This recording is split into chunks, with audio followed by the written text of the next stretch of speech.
Amado Señor, damos gracias que hemos podido llegar a este mensaje 5. Cada uno de estos mensajes son un tesoro para nosotros amarte más, seguirte más, obedecerte más y entrar en tu propósito y en tu realidad. Abre nuestros sentidos espirituales. Aún yo que estoy hablando necesito que te impregnes más de mí, en mi hablar, en mi pensar, en todo lo que he de decir para que salgas tú en esta noche. Toma cuidado de todos los asuntos prácticos, todos los detalles, externos e internos, de tal manera que este mensaje salga sin contratiempos, sin impedimentos y sobre todo trae una infusión de vida en cada uno de los que lo escuchan. Gracias, Señor. Amén. Como sabemos, ya entramos ahora a este mensaje 5, llevar la vida cristiana al disfrutar el fluir de vida con el ministerio de vida que procede de la magnífica casa de Dios y es para ella.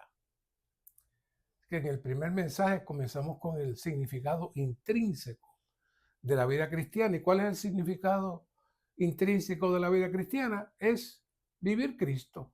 Eso es todo. Entonces, ¿cómo vivimos Cristo? Pues muy sencillo, mediante amarlo a Él. Este principio lo vemos en Deuteronomio 6:5, donde dice, y amarás a Jehová tu Dios con todo tu corazón, con toda tu alma y con todas tus fuerzas. Si hay cosas que sobrepasen nuestro amor a Cristo, no se puede vivir ni experimentar la vida cristiana. Para esto necesitamos hacer todas las cosas en la persona de Cristo, es decir, en la faz de Cristo. Este asunto de la faz de Cristo está relacionado también con los ojos, con la mirada. Así que luego seguimos moviéndonos hacia el andar como es digno de la vocación o el llamamiento con que fuimos llamados. Y más adelante, en la final del mensaje 1, tenemos que aceptar la disciplina del Espíritu Santo. Un tema muy, muy especial, muy sobrio, que todos respetamos. Y no nos gusta tocar mucho, pero Dios está trabajando con nosotros constantemente. Luego entramos al mensaje 2, con la vida injertada. El deseo de Dios es ser uno con el hombre. Esta vida injertada nos lleva al fluir de ¿qué? Del espíritu compuesto como la realidad del ungüento. Este ungüento le llamamos el ungüento compuesto. Y ya sabemos de las especies y todo lo que lo compone. No tengo tiempo para eso, un pequeño repaso solamente. Pero es importante enfatizar que la vida cristiana es un asunto exclusivamente del espíritu. Si no sabemos vivir en el espíritu, no existe la vida cristiana.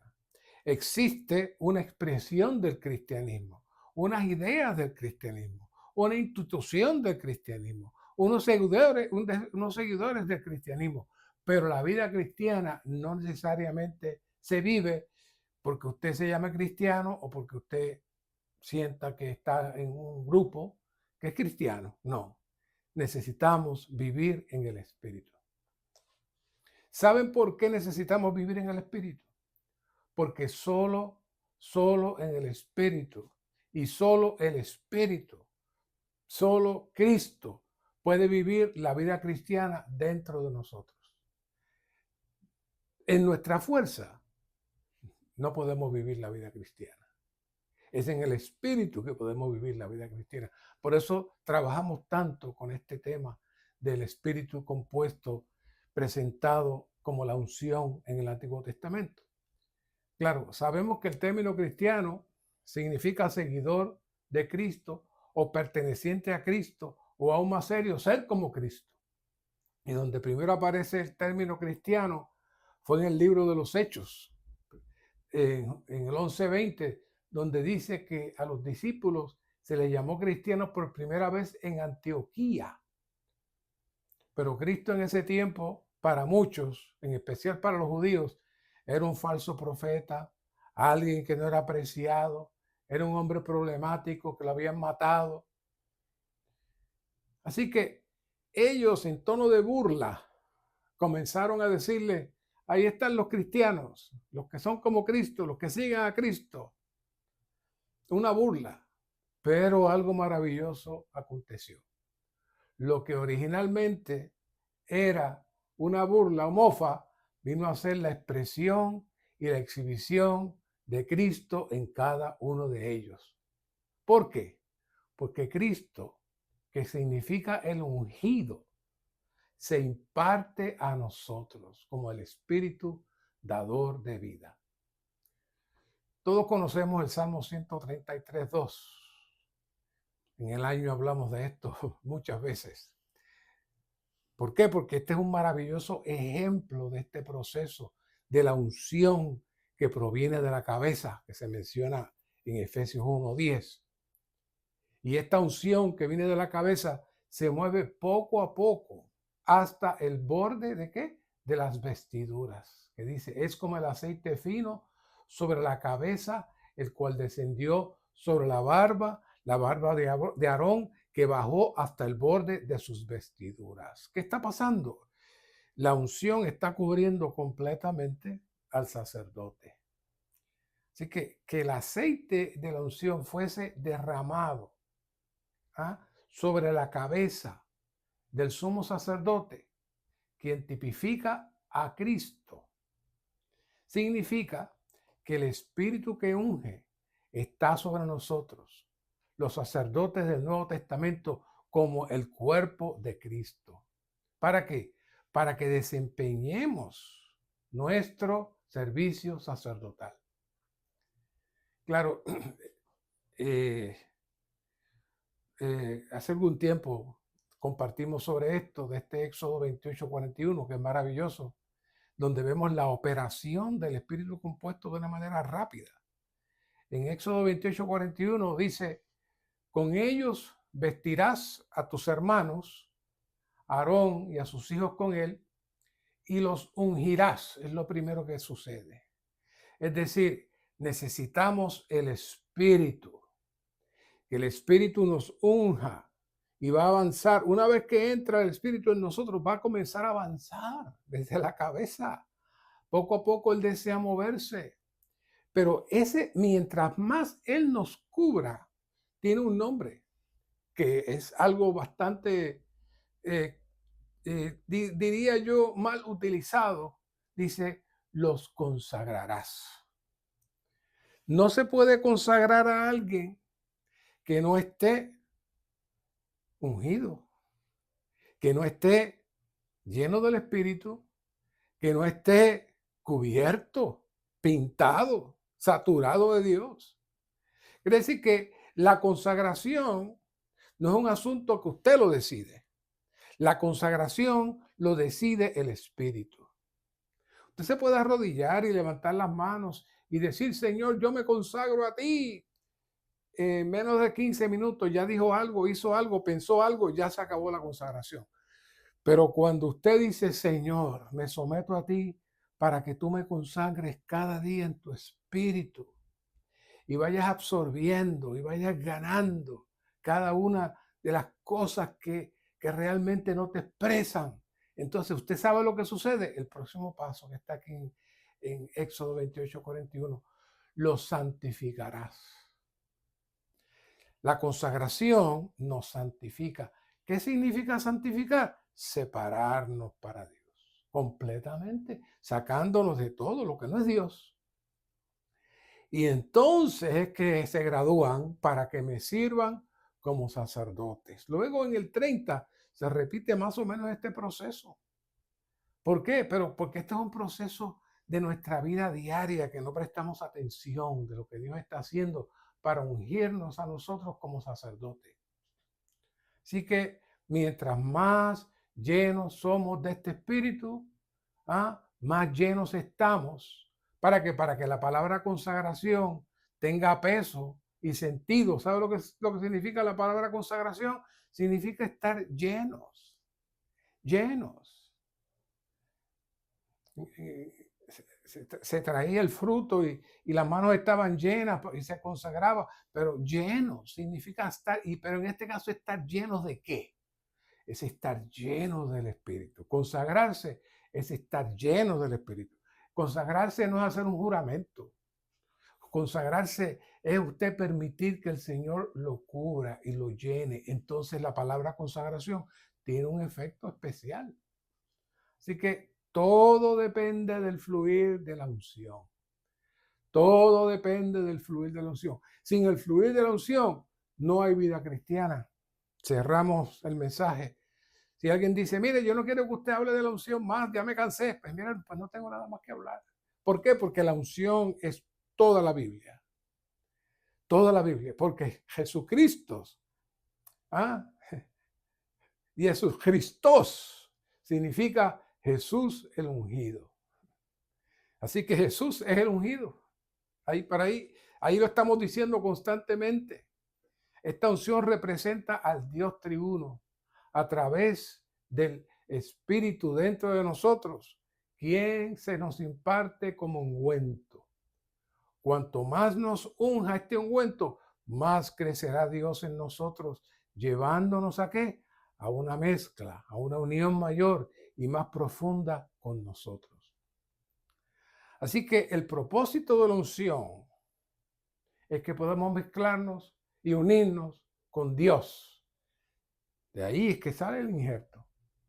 El injerto entra para que nosotros podamos recibir la infusión de la grosura, en el caso de Romanos 11, de la grosura del olivo, o la savia del olivo, es otra traducción igual correcta.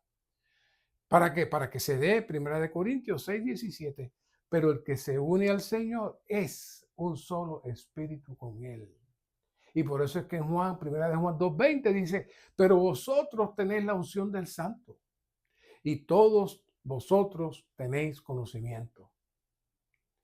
¿Qué es la unción del Santo? Es el Espíritu compuesto que ahora está mezclado dentro de nosotros. Pero este otro versículo es más maravilloso. 2 Corintios 1:21. Y el que nos adhiere firmemente con vosotros a Cristo y el que nos ungió es Dios. Oh, Jesucristo, el Salvador ungido. Jesucristo, el Salvador ungido.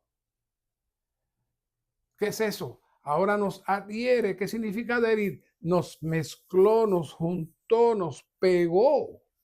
Y mientras más nos pegamos a este Cristo, más unción llega a nosotros. ¿Y cómo nos pegamos a este Cristo? En nuestro espíritu. Si no sabemos tocar nuestro espíritu, no hay vida cristiana, no hay mezcla, no hay nada. Así que aquí hay una nota que dice, puesto que Dios nos ha adherido a Cristo, el ungido, espontáneamente somos ungidos por Dios juntamente con Él. Este es el resultado de haber sido puestos en Cristo para permanecer en Él. Ya vimos bastante sobre esta palabra permanecer. Como vimos esto, no fue un esfuerzo nuestro, sino de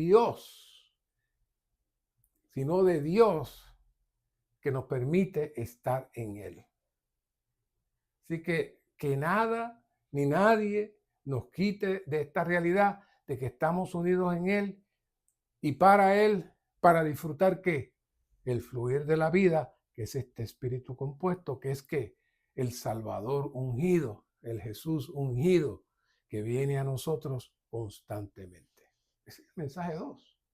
Hablé bastante del mensaje 2, pero es que sin ese escalón es difícil entrar a este otro escalón maravilloso, que es, a fin de llevar la vida cristiana, necesitamos disfrutar otra vez el fluir de vida que procede de la casa de Dios. Por eso necesitamos entender lo que es este fluir de vida. Ahora, vamos a ver en detalle este asunto de lo que es el fluir de vida que procede de la casa de Dios.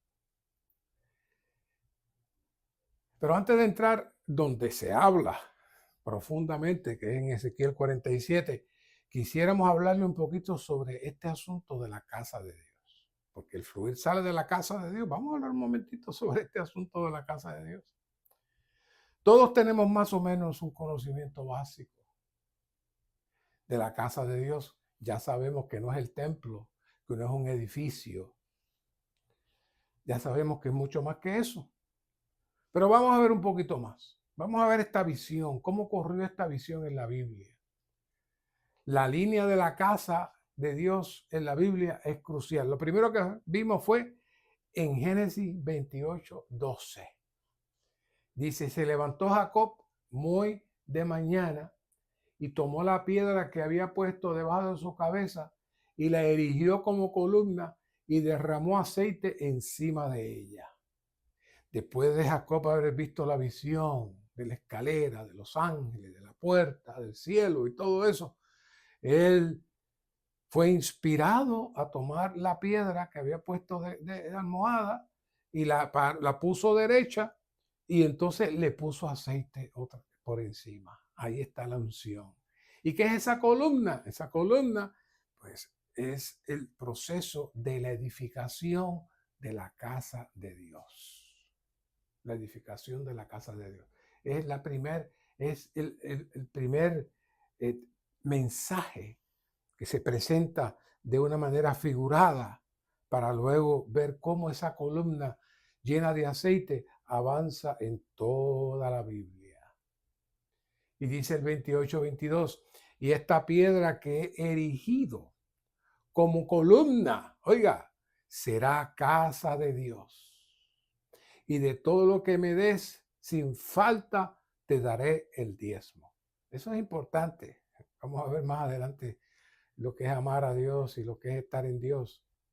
Es curioso que lo primero que Jacob hace es, mira, yo te voy a dar. ¿Por qué? Porque si damos lo que tenemos a Dios, es nuestra señal de amor a Dios. Entonces, Éxodo 40, 34 culmina,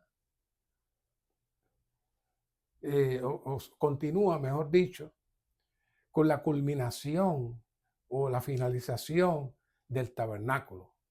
Ya vimos esta piedra, ya vimos que Jacob profetizó que esta iba a ser la casa. Pues aquí en Éxodo 40, 34, después que pasamos por Éxodo 24 y por ahí para abajo, todo lo que había que hacer para hacer ese tabernáculo,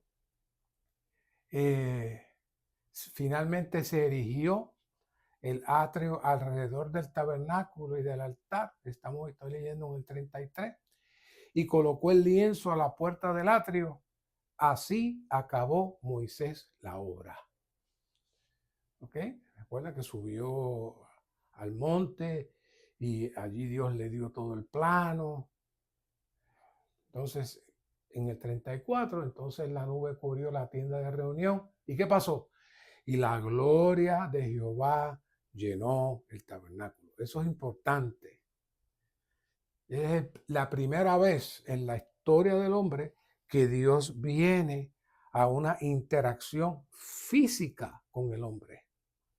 Y todavía esa no era la realidad de la casa, pero Dios le da una importancia grande a ese asunto porque era el preámbulo, era el inicio de la operación de Dios para cumplir su plan y su deseo. Luego continuamos en Primera de Reyes 7, 51 y en el 8, 10, 11, y dice, así se terminó toda la obra. Ahora ya no es el tabernáculo, ahora estamos hablando del templo con Salomón. Otro paso más. Vinimos de la piedra con aceite, después vimos el tabernáculo y ahora entramos a un templo. Dice, así se terminó toda la obra que hizo el rey Salomón en la casa de Jehová. Y metió Salomón lo que David, su padre, había santificado, la plata, el oro, los utensilios y los depósitos de la tesorería en la casa de Jehová. Una vez vemos, otra vez dando a Dios.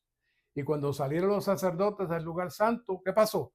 Otra vez la nube llenó la casa de Jehová. Al punto que dice el 11, y los sacerdotes no pudieron permanecer para ministrar por causa de la nube, porque la gloria de Jehová había llenado la casa de Jehová. ¡Qué maravilla! Ya vimos la primera en Génesis, la segunda del tabernáculo en Éxodo, y aquí ya estamos en Reyes viendo el otro escalón, que es el templo de Salomón, y vemos cómo en esta y la anterior, la gloria de Jehová descendió. Así que todo eso es el camino para entrar a la realidad de la casa.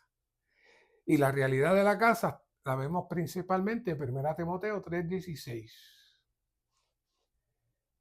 E indiscutiblemente grande es el misterio de la deificación. Y ustedes saben que yo tengo mi batalla con esa palabra piedad, que no tiene una traducción apropiada, pero la entendemos. ¿Cuál es ese proceso? Él fue manifestado en la carne, justificado en el Espíritu, visto de los ángeles, predicado entre las naciones, creído en el mundo, llevado arriba en gloria. Hasta ahí se detiene. Pero Pedro nos da lo que sucedió después, en ese gran misterio de la edificación. Hechos 2:33 dice, así que exaltado a la diestra de Dios y habiendo recibido del Padre la promesa del Espíritu Santo, ha derramado esto que vosotros veis y oís. Ahora, la pregunta que yo hago es si en Éxodo, cuando se terminó el tabernáculo, la gloria llenó el tabernáculo. En Reyes, cuando se terminó el templo, la gloria llenó el templo. ¿Qué fue lo que pasó aquí? Aquí surgió la verdadera casa de Dios. Por lo tanto, la gloria de Dios también entró. Por eso dice que fue derramado esto que vosotros veis y oís. Y regresando al 15, dice, pero si tardo escribo para que sepas cómo uno debe conducirse en la casa de Dios, que es la iglesia del Dios viviente, columna y fundamento de la verdad. Él no está diciendo que cuando usted vaya a la reunión del domingo y se siente en el banco y oiga al predicador, que se porte bien, que no haga ruido, que vista bonito, que no, eso no es. Esa no es la iglesia y esa no es la casa de Dios. Esto es algo mucho más elevado. Es la culminación de todos los procesos que yo les he estado diciendo. Este Cristo, Espíritu, que desciende y llena la casa, no fue un templo porque ellos no tenían templo. El único templo en ese tiempo era el templo judío y ellos iban allí a predicar el evangelio. Pero la primera iglesia no tenía templo. ¿Dónde iban a construir una super iglesia para 5,000, 6,000, 7,000? No, eso no existía. Eso fue un invento del catolicismo imitando los templos judíos y luego el protestantismo lo adopta y nosotros entonces comenzamos a llamar la iglesia a esos edificios y se dañó todo, se corrompió todo, perdimos la visión completamente. Imagínense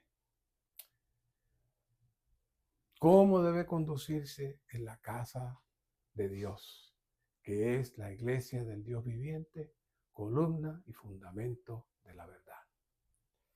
1 Corintios 6, 17 dice, pero el que se une al Señor es un solo espíritu con Él. ¿Cuándo surgió esa unión? Cuando el Espíritu llegó y se mezcló con nosotros.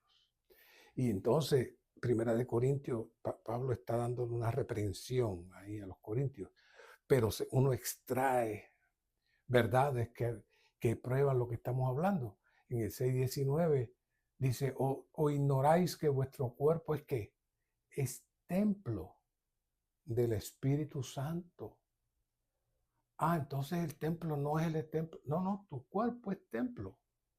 ¿Por qué?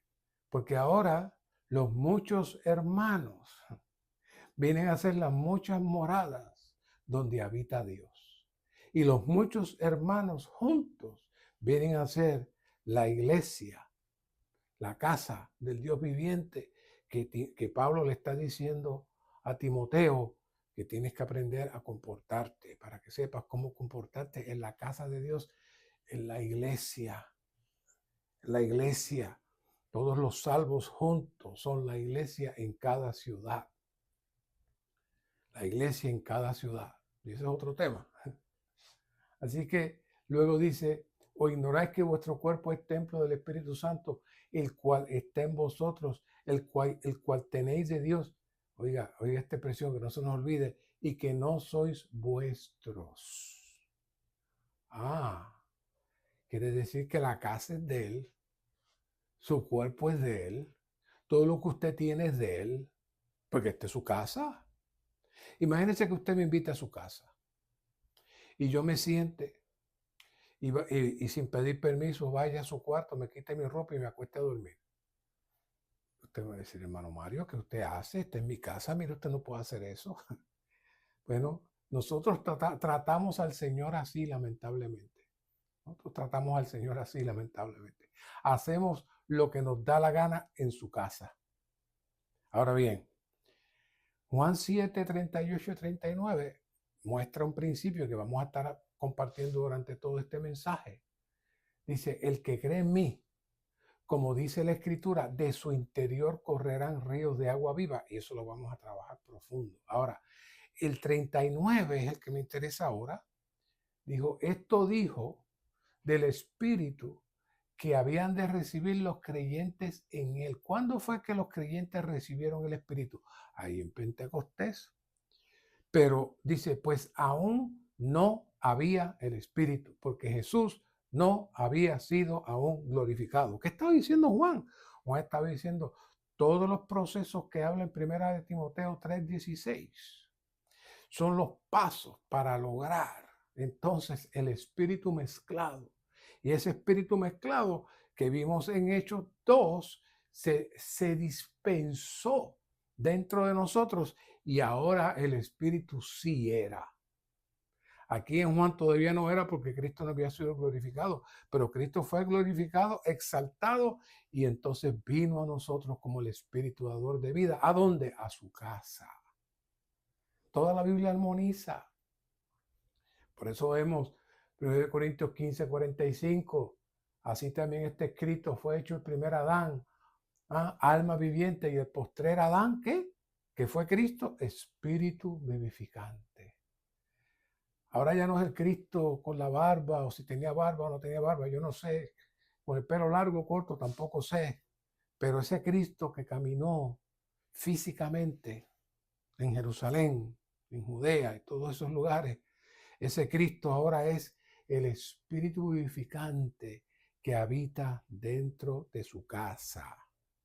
Él habita dentro de su casa. En Hebreos 13 vemos, pero el Cristo fue fiel como hijo. Pero Cristo fue fiel como hijo sobre la casa de Dios, la cual casa que somos nosotros. Apronte ese versículo, Hebreos 3:6. La cual casa somos nosotros, si retenemos firme hasta el fin la confianza y el gloriarnos en la esperanza. ¿Por qué estoy sacando este tiempo con todos estos versos? Hermano, porque podemos hablar de lo que vamos a hablar, del fluir que sale de la casa, pero todavía si nuestros conceptos no están claros, el mensaje, aunque usted cree que lo entendió torcido. Usted tiene que estar claro qué es la casa y de dónde va a salir ese fluir de vida, que es este espíritu dador de vida, espíritu vivificante. Y entonces culminamos en Apocalipsis 3:12, el que venza, que yo lo haré columna en el templo de mi Dios, y nunca más saldrá de allí. Y escribiré sobre él el nombre de mi Dios y el nombre de la ciudad de mi Dios, la nueva Jerusalén, la cual desciende del cielo. Siempre acuérdese de esa coma. No dice, no dice desciende del cielo de Dios, no. Desciende del cielo, coma, de mi Dios y mi nombre nuevo. ¿Ah? Este sale de mi Dios. Este templo, ¿ah? Que es la Nueva Jerusalén. Ahora, nosotros somos parte de esa Nueva Jerusalén y se representa como columnas. ¿Te acuerdas la columna de Jacob? Pues finaliza aquí Apocalipsis hablando de que ahora nosotros seremos hechos columnas. Claro, no físicamente, pero espiritualmente, esta casa ampliada que se convierte en una ciudad es lo que el Señor está laborando hoy con nosotros. No pierda su perspectiva. ¿Por qué? Porque el máximo mover de Dios, ¿cuál es? Es su mover en el hombre, a fin de que de deificar al hombre, saturándolo con todo lo que él es en su vida, naturaleza, elemento y esencia. ¿Para qué? Para la gloria. Y eso vamos a hablar ya mismo. ¿Y esa gloria qué es? Es la expresión de Dios. Otra vez, el objetivo de Dios es deificar al hombre. Ese es el gran misterio de la deificación que comienza con la encarnación de Cristo y finaliza, no en la ascensión, finaliza con el Espíritu compuesto que entra en los creyentes para formar su casa. Este es el gran objetivo. Así que Dios desea, Dios todo lo que está haciendo es producir su casa para que Él pueda a su vez fluir en el hombre y lograr su deseo. Así que vemos que todo esto está conectado. Y de hecho, cuando vamos al libro de Génesis, vamos a ver dos cosas bien cruciales que van a ocurrir por toda la Biblia. Y ya vimos el título, que yo sé que ya se lo olvidó, pero en ese título nos habla del fluir que sale de la casa.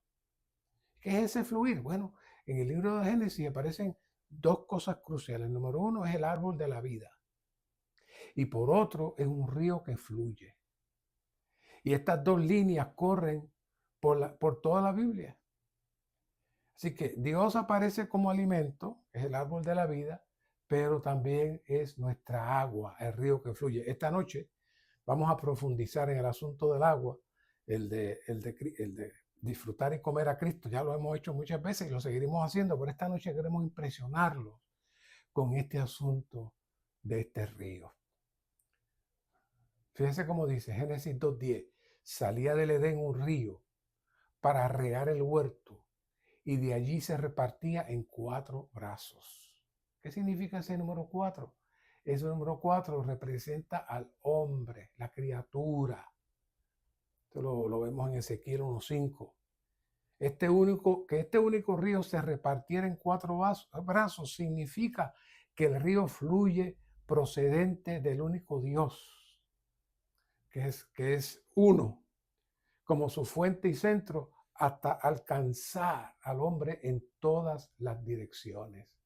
Ese es el significado de este río que se distribuye en 4 brazos. Y de este asunto del agua hay una progresión, hay muchos versículos, vamos a tocar poquitos, pero que nos damos cuenta, Dios quería mostrar algo. En Éxodo 15:27 llegaron a Elim, donde había 12 manantiales de agua y 70 palmeras, y acamparon allí junto a las aguas. Luego en Éxodo 17 vemos la roca que fue golpeada. Ahí Dios le dijo a Moisés que golpeara la roca. Un tipo ahí la roca era tipo de Cristo en la cruz, golpeado. Y ahí salió el agua. Pero luego la cosa cambia en Números, donde aparece la roca. Y que de hecho, ahí en Números, Dios le dice a Moisés que le hable a la roca. Ahora ya no es el Cristo golpeado, ahora es el Cristo que fluye vida por la palabra. Pero Moisés volvió a golpear la roca y ya ustedes saben lo que pasó. Pero en Corintios dice que la roca era Cristo. El Salmo 36:8 dice, son saturados de la grosura de tu casa. ¿Y qué? Y tú los haces beber del río de tus delicias. El 36:9, porque contigo está la fuente de la vida, en tu luz vemos la luz. Agua, fuentes, fluir.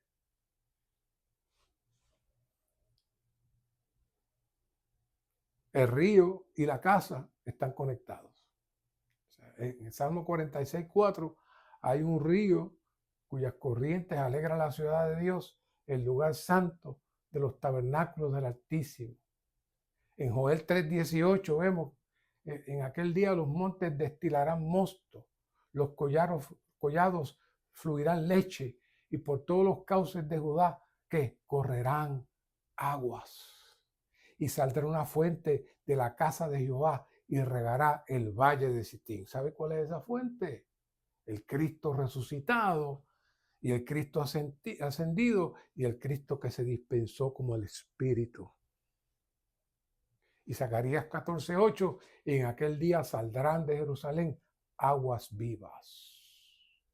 ¿De dónde salen esas aguas vivas? De la casa y de las muchas moradas de la casa. Todo está conectado. Así que lo que tenemos que estar claros es que esas aguas vivas que menciona Zacarías aquí, lo alcanzó usted y me alcanzó a mí. Y aún en un grupo cristiano donde Dios lo tocó, usted recibió al Señor y usted percibió esas aguas que lo tocaron y lo sanaron. Usted estaba muerto, usted estaba triste, usted estaba destruido y en ese lugar hablaron, predicaron de Cristo, usted recibió al Señor de verdad y usted sintió que esas aguas lo tocaron y lo sanaron. Pero con el tiempo, pues, nos convertimos en cristianos y seguimos haciendo nuestras cosas, pero como que ese fluir, como que esa frescura se fue. Y de pronto usted encontró a alguien o leyó algo que lo llevó a la vida de iglesia. Y entonces pudimos volver a experimentar la corriente del río que nos ha mantenido hasta aquí, hasta esta noche. Esta corriente del río sigue fluyendo, sigue avanzando esta corriente del río. Así que tenemos que prestar cuidado a este punto de que el agua sale desde la casa. Así comenzamos hablando. Le he dado toda esta introducción para regresar al título. Cuando hay una edificación apropiada en la casa de Dios, sale el fluir del río. Vamos a ver siempre que si hay una edificación apropiada, lo primero que Dios quiere es que salga el fluir del río. Este punto es muy, muy serio. Este punto está muy, muy serio. ¿Por qué?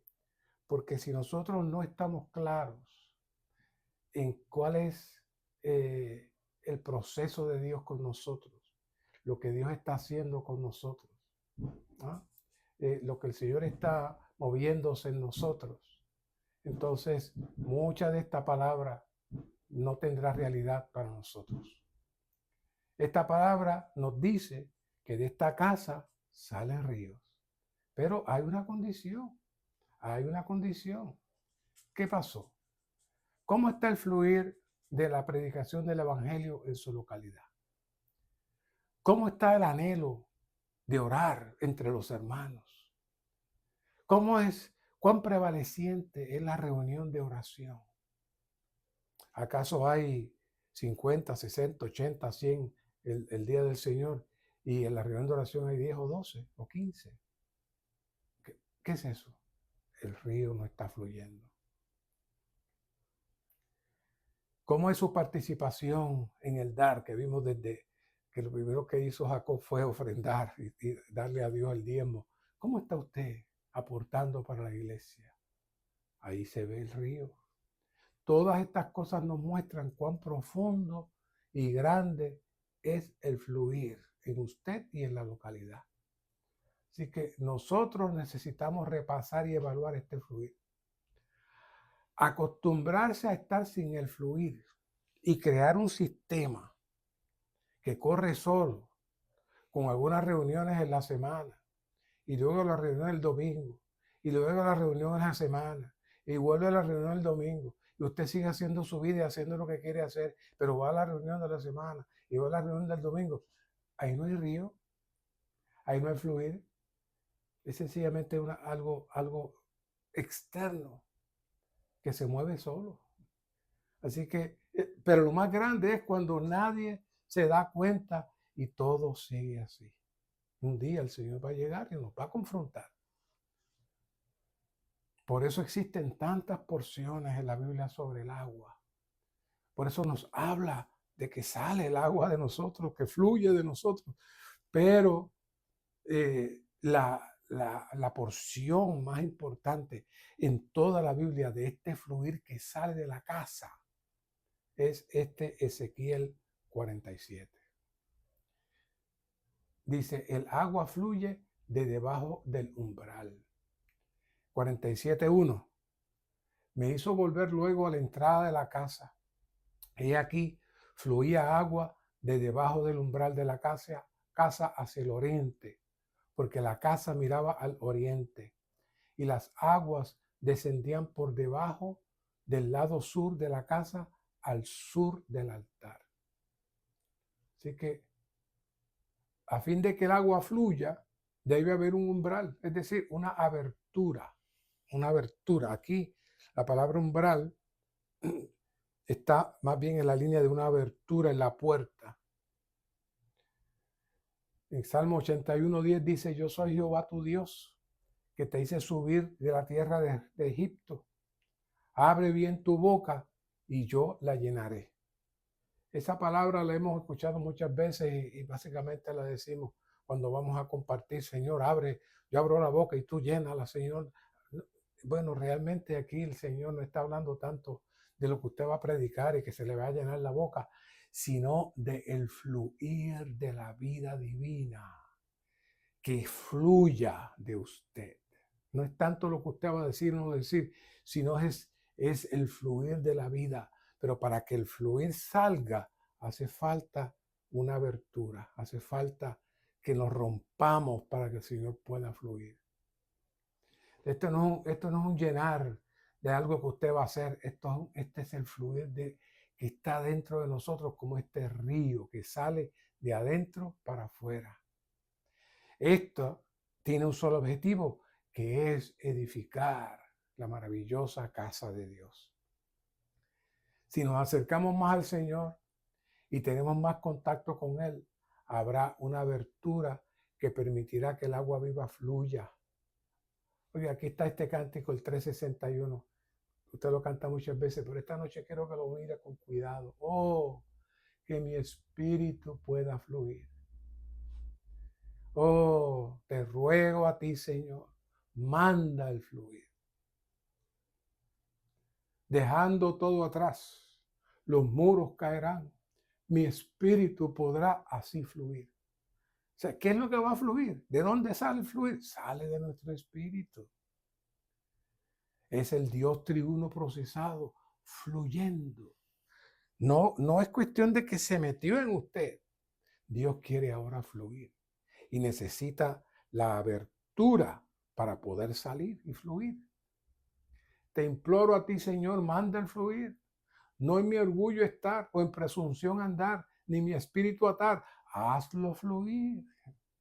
Si su espíritu no fluye, entonces no está saliendo el agua de la casa, no se está llenando, no está inundando. Oh, que mi espíritu pueda fluir, te pido a ti, Señor, manda el fluir. No inflado por el yo o atado en su prisión, tenga emancipación mi espíritu. Oh, que mi espíritu pueda fluir. Te busco a ti, Señor. Manda el fluir. No debo aislado estar, ni mi ego elevar. Que fluya sin cesar mi espíritu. Ese es el objetivo de esta casa. Que fluya sin cesar mi espíritu. Oh, que mi espíritu pueda fluir. Te ruego a ti, Señor, manda el fluir. Vea ese cántico otra vez y cántelo. Cántelo, cántelo, cántelo.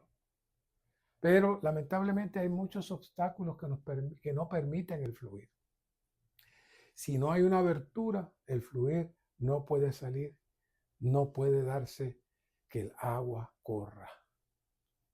Dice aquí en el C1, el río de Dios fluye en dirección de la gloria de Dios. Y aquí nos vamos a detener otro ratito. Este mensaje no va a ser tan corto como los otros porque tiene demasiadas riquezas.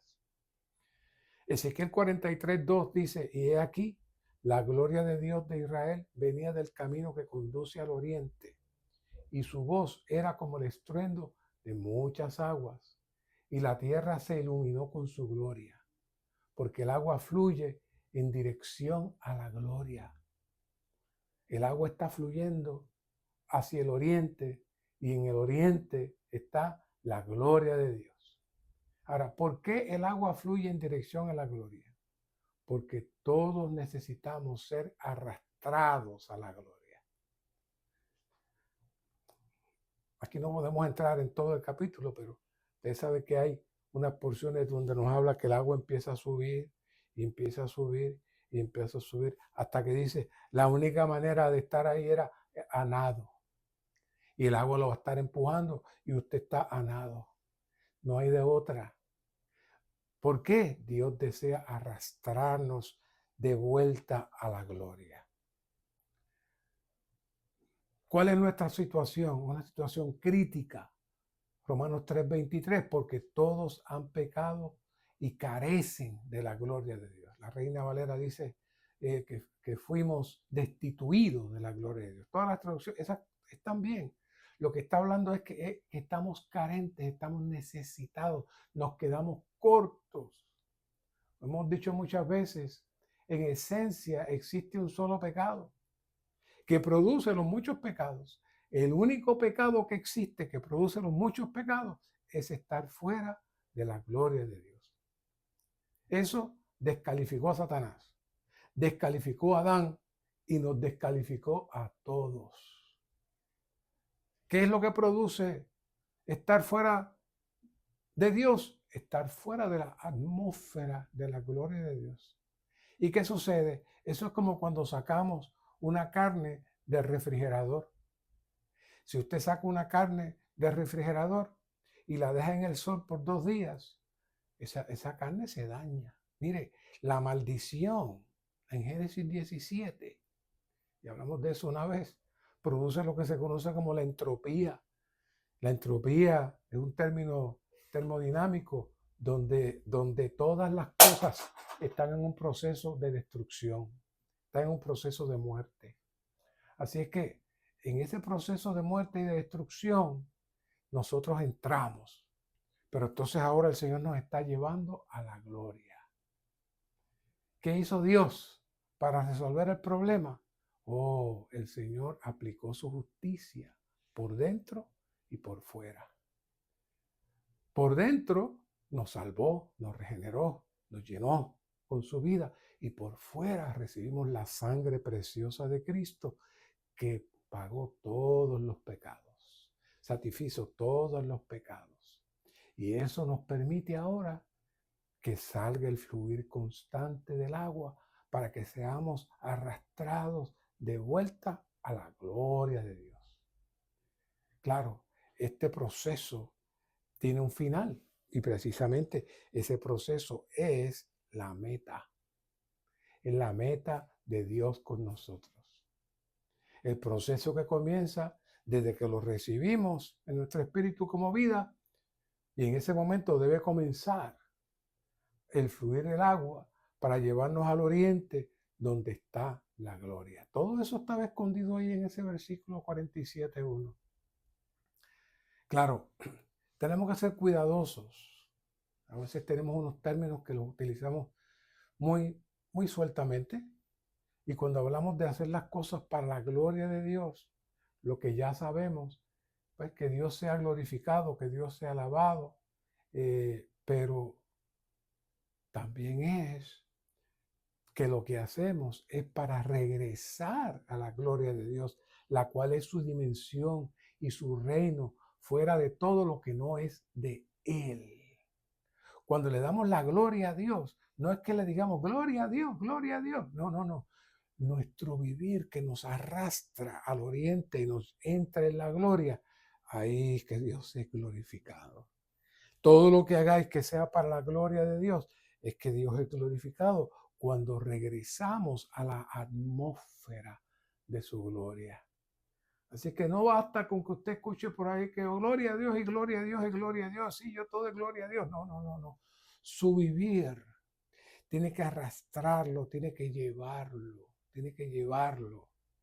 ¿A dónde? A donde está la gloria. La corriente de la casa que está fluyendo lo tiene que llevar allá. Si usted no está montado en esa corriente para moverse hacia la gloria, usted puede estar en religión. Si todos en la iglesia buscan y están atentos a la gloria de Dios, el agua viva fluirá desde la iglesia. Pero fíjense la condición, si todos están atentos, buscan y están atentos a la gloria de Dios, el agua fluirá desde la iglesia. Oiga, no es desde el local de reunión que se le rompe la tubería, eso pasó el de nosotros. Eso no es. Es que salga al fluir. Mire, un ejemplo sencillo. Ustedes saben que estos días fueron los Juegos Olímpicos y muchos de esos deportes utilizan una bola o un balón. El baloncesto, por ejemplo, el tenis, el balompié, el fútbol americano, el ping-pong, el béisbol. Todos esos juegos utilizan una bola. Ahora, yo les pregunto, ¿han visto ustedes en alguno de esos juegos que mientras están jugando, están hablando por teléfono? O comiendo, o durmiendo. No, todos están centrados en el balón o en la pelota de su juego. La pelota es el centro, ese es el objetivo para que cumpla su propósito, para ganar el juego. Dependiendo de cómo sea el juego, ya sea entrarla por un canasto, ya sea dar un golpe y llevarla a cierto lugar. Pero el centro es esa pelota, el centro de atención, la responsabilidad durante toda la competencia es estar atentos a esa pelota. Ahora, podemos decir que en estos momentos la bola es glorificada. ¿Cómo es glorificada? Estar atento a la bola constantemente hasta que cumpla su meta. Pero el estar con la bola no era el objetivo. El objetivo era ganar el juego. Una vez que se gana el juego, todos participan de la dimensión de la victoria. Hoy tenemos el Dios triuno procesado como nuestro centro, como nuestro objetivo, como nuestra responsabilidad, como nuestro vivir diario, donde quiera que estamos. Si estamos distraídos, perdemos el juego. Si nuestra mente está en otros lugares, perdemos el juego. Necesitamos estar concentrados en Dios. Cuando le vivimos y disfrutamos y somos guiados por Él, entonces le glorificamos. Pero el objetivo de la glorificación de Dios es hacernos partícipes y regresarnos nuevamente a la atmósfera de la gloria. Para eso fue que el Señor pasó por todos estos procesos, finalmente nos regenera, recibimos el fluir de la vida y ahora estamos moviéndonos hacia qué, hacia la culminación de todo esto, que es que ser glorificado. Pero para eso todos necesitamos estar atentos a Dios. Si usted quiere jugar dos juegos y está con una mano jugando el baloncesto y con otra comiendo o hablando por teléfono, usted no es un buen jugador. Nadie le va a prestar atención. Nosotros, lamentablemente, en la vida de iglesia, tenemos dos vidas muchas veces y no estamos concentrados para completar este juego. Por eso dice Romanos 8:17, y si hijos, también herederos, herederos de Dios y coherederos con Cristo, si es que padecemos juntamente con Él, para que juntamente con Él seamos glorificados.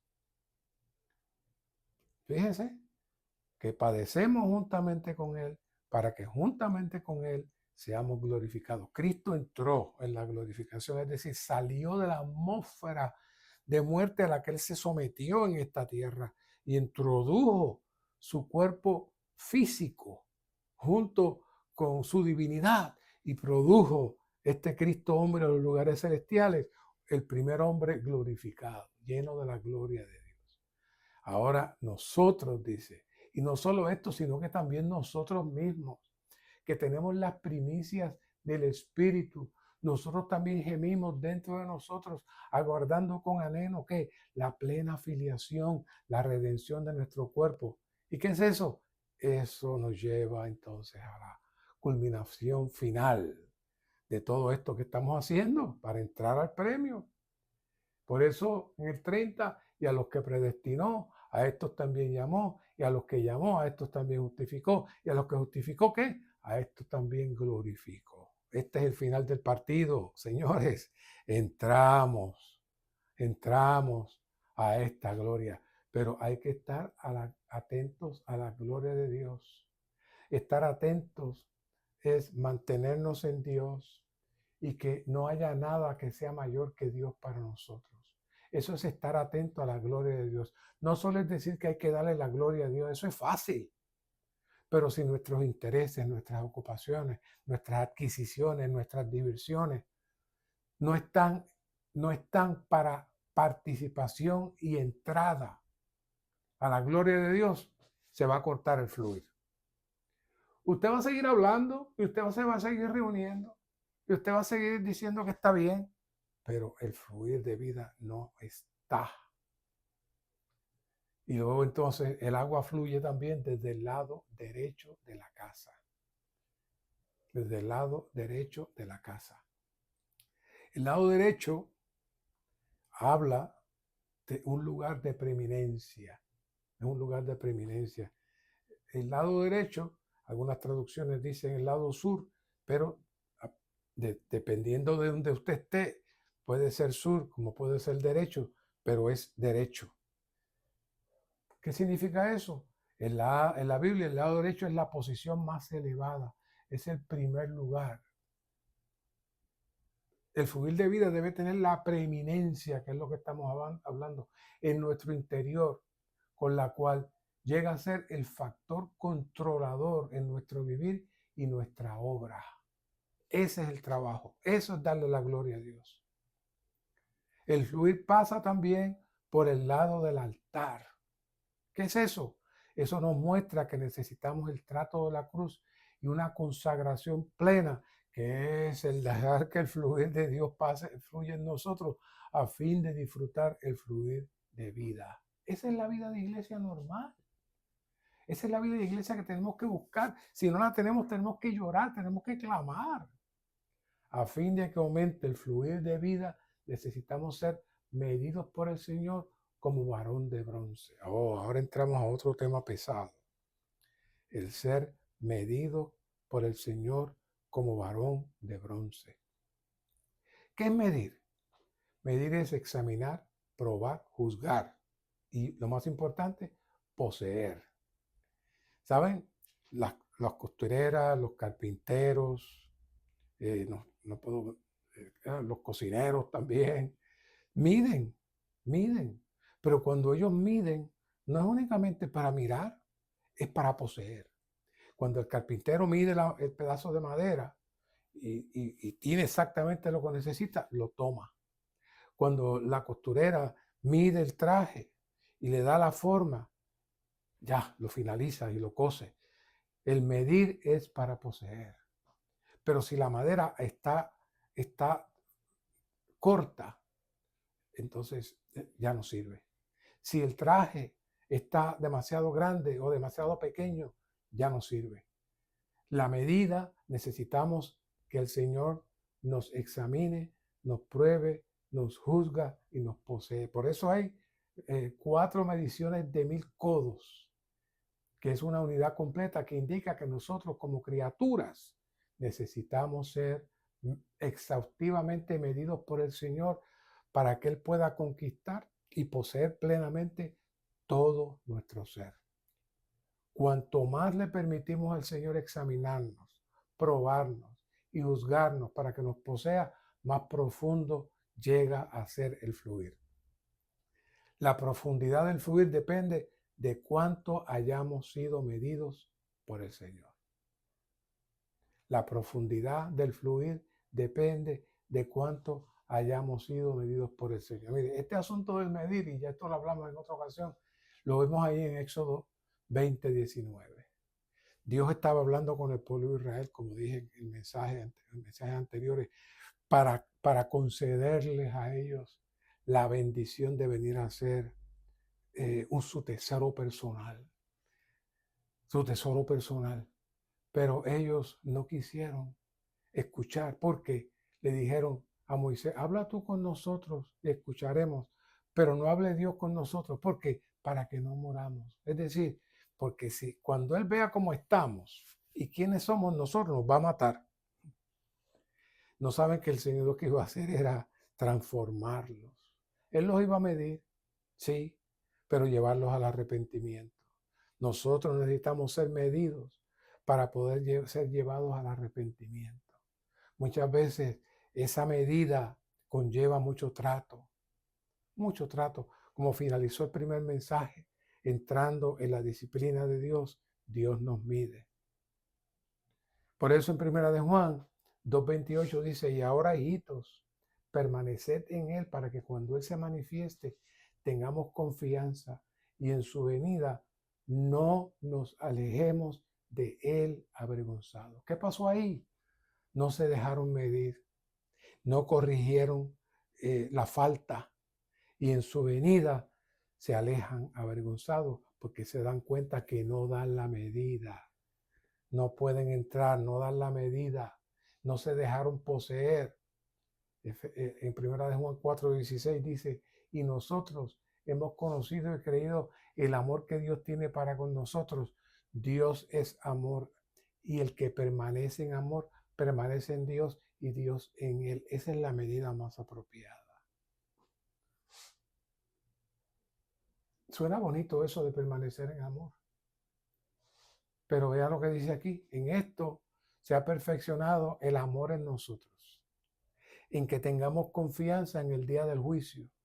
Pues como Él es, así somos nosotros en este mundo. ¿Por qué? Porque en el amor no hay temor, sino que el perfecto amor echa fuera el temor. Porque el amor el temor lleva en sí castigo y el que teme no ha sido perfeccionado en el amor. ¿Qué está diciendo ahí? Mire, si usted no se ha dejado medir, es porque Dios no se ha forjado completamente dentro de usted como amor, como esencia de vida dentro de usted. Y al Dios no haberse perfeccionado como esencia de vida y amor dentro de usted, usted guarda rencor, usted se enoja con facilidad, usted se ofende con facilidad, usted no tolera que le llamen la atención. No, nada de eso. ¿Por qué? Porque usted todavía no ha sido medido. Y cuando el Señor venga, usted va a ser llevado a otro lugar que no es el sitio perfecto del reposo y del disfrute. Así que en Juan 7:38, el que cree en mí, otra vez, como dice la Escritura, de su interior correrán ríos de agua viva. ¿Qué es eso? Esa es la medida del fluir. Una vez que creemos, el Señor fluye. Una vez que creemos, el Señor se mueve. Así que cuanto más somos medidos por el Señor, más somos restringidos y limitados por el fluir de la gracia de vida hasta que finalmente ¿qué? Nos perdemos en el Dios triuno que fluye como río en el cual podemos nadar y somos llevados por Él. Así que en un sentido perdemos toda nuestra libertad, pero en otro, ¿qué? Somos realmente libres. ¿Por qué? porque entramos al fluir de vida y el Señor es quien nos dirige, el Señor es quien nos guía y no tenemos temor al hablar de Dios. No tenemos temor a la exposición porque estamos claros y cuando el Señor venga no tenemos que huir ni escondernos. Al contrario, lo vamos a recibir. Así que, ¿cómo mide el Señor? ¿Cómo mide el Señor? El mensaje número 1 se trajo una palabra muy buena, y yo sé que a esta altura ya la hemos olvidado. Dice la palabra griega que se traduce persona, es literalmente faz, como en el 4:6. Esta se refiere a la parte que está alrededor de los ojos. La mirada como manifestación de los pensamientos y sentimientos internos, la cual exhibe y manifiesta todo lo que la persona es. El apóstol Pablo, quien era un modelo para los creyentes, vivía y se conducía en la presencia de Cristo, conforme a la manifestación de toda su persona, la cual era expresada ¿dónde? En sus ojos. Hoy necesitamos dejar que el Señor nos mida. Para estar en la presencia necesitamos tener ¿qué? La mirada del Señor constante en nosotros. Si usted tiene miedo a esos ojos, si usted tiene miedo a esa mirada, entonces es que hay cosas ocultas que necesitan ser tratadas. Por eso es que en 2 Corintios 3 dice que cuando nuestro corazón se vuelve al Señor, el velo es quitado. Entonces podemos mirar a cara descubierta al Señor de gloria en gloria. Así que si el corazón no está vuelto al Señor, entonces hay un velo, hay una cara descubierta y el Señor no puede medirlo a usted. Necesitamos entrar en esa experiencia. ¿Para qué? Para que el río fluya. Porque si no, se estanca. Cuando el río fluya, produce árboles, produce peces, los animales se alimentan, todos nosotros recibimos el disfrute. El río riega la tierra árida y reseca y sana las aguas de muerte. Este riego y esta sanidad tienen el propósito de ¿qué? De producir vida. Pero hay algo que el río no sana. El río no puede sanar las ciénagas y los pantanos. Una ciénaga o un pantano es un lugar neutral, un lugar a medio camino. Un lugar a medio camino, un lugar de transigencia, de tibieza. Sí, que no, que sí. ¿Ah? Hay cosas que necesitamos ser firmes, no podemos transigir, necesitamos ser firmes. Entonces, por eso en Juan 7:38, otra vez repetimos, el que cree en mí, como dice la Escritura, de su interior correrán ríos de agua viva.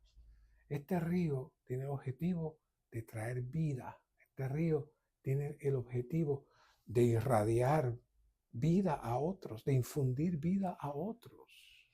¿Mm? Ahora, este río tiene un aspecto práctico. Este río está anhelante de salir, está ahí explotando por salir de usted. Ese fue el objetivo para que el Señor entrara en su casa, para que el agua salga. Pero el mayor temor que debemos tener es que por causa de nuestra quietud y falta de ejercicio, el agua no fluya y se convierta en un pantano. Siento con mucha tristeza que pudieran haber lugares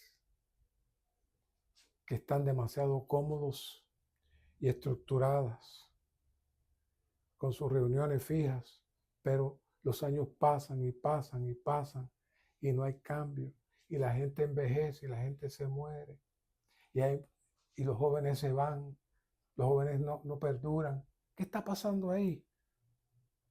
No hay fluir, no hay agua que traiga vida y se produce un pantano.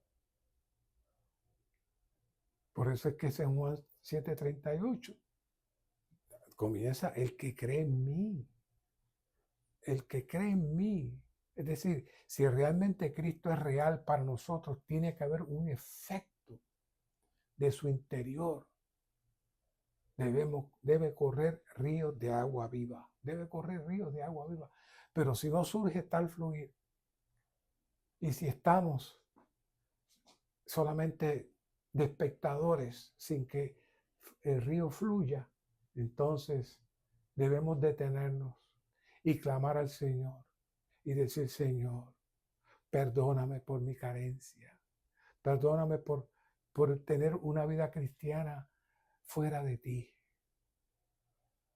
Así que para el fluir de vida y para la vida de iglesia, el Señor Jesús desea y exige nuestra entrega absoluta.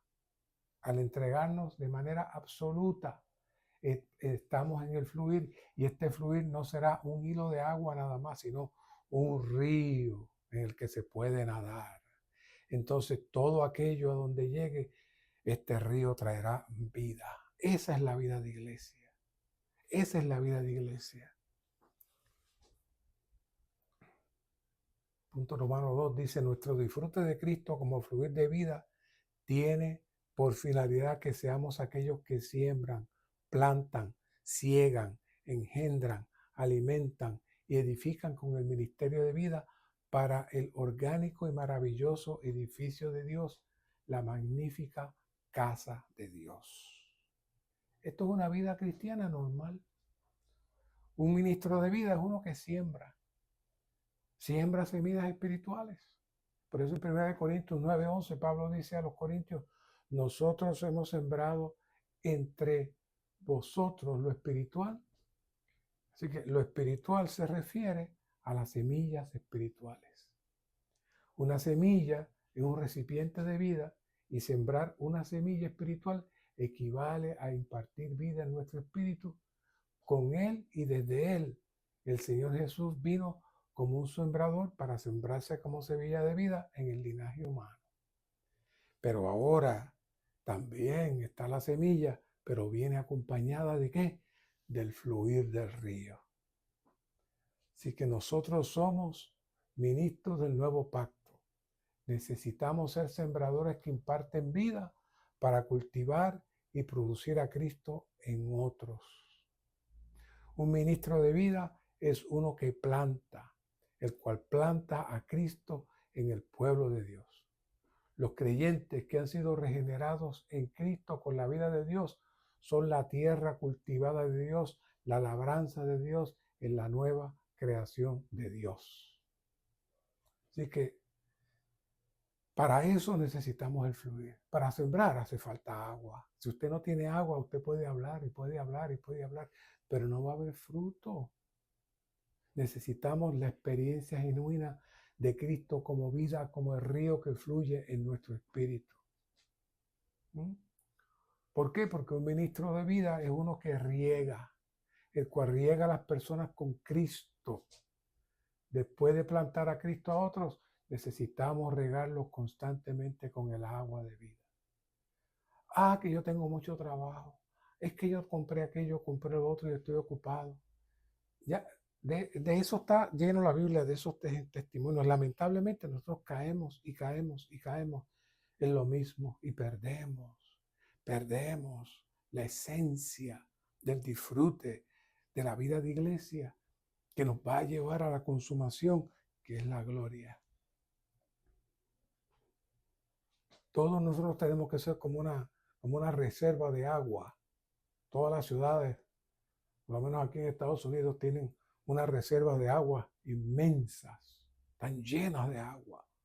Nosotros necesitamos ser tales reservas de agua viva almacenada en nosotros, a fin de que la iglesia sea regada, sea inundada, sea refrescada constantemente. Necesitamos tener la experiencia genuina de Cristo como agua de vida y tener un contacto vivo con Él, a fin de que podamos ser un canal de agua viva, un sistema de riego divino que puede suministrar el agua de vida a otros. ¿Y qué va a producir eso? eso va a producir uno que engendra. Un padre el cual imparte vida a sus hijos, a quienes él engendra. Engendra hijos espirituales, es decir, producirlos por medio de la impartición de vida y por medio del fluir de vida. Por medio del fluir de vida. Así que toda esta palabra nos lleva a una autoevaluación. Por eso es que hablamos de ser medidos. Si uno no es medido, no va a edificar. Un ministro de vida es uno que edifica, el cual edifica con oro, plata y piedras preciosas. Y ese oro, plata y piedras preciosas tiene que la base de ¿qué? Del fluir de vida. De la base del fluir de vida. Así que, y esa base del fluir de vida nos lleva al cantar de los cantares, donde nos presenta al creyente perfeccionado que coordina con el Espíritu transformador para perfeccionar los buscadores de Cristo que lo aman, ministrándole el Dios triuno con miras a su transformación por medio de que los atributos del Dios triuno se han forjado en ellos a fin de que lleguen a ser sus virtudes. Ese es el producto del fluir de vida. Ese es el producto del fluir de vida. Y esto tiene por finalidad la edificación de la iglesia como el cuerpo orgánico de Cristo a fin de llevar la Nueva Jerusalén a su consumación para la realización de la economía eterna de Dios. Necesitamos evaluarnos, necesitamos permitir que Dios nos mida, necesitamos darnos cuenta y evaluar nuestra reserva de vida, cuánta agua fluye y si está saliendo el agua abundante por el umbral de la puerta y está creciendo cada vez más hasta que nos arrastra a la gloria del oriente, o sencillamente estamos en sequedad y en tibieza, en muerte y esterilidad. Que el Señor tenga misericordia de nosotros. Después de haber visto tanto, haber disfrutado tanto, que nos salgamos de esta corriente de vida maravillosa que debe estar fluyendo constantemente dentro de nosotros. Señor, gracias te damos por este tiempo. Gracias por esta palabra maravillosa.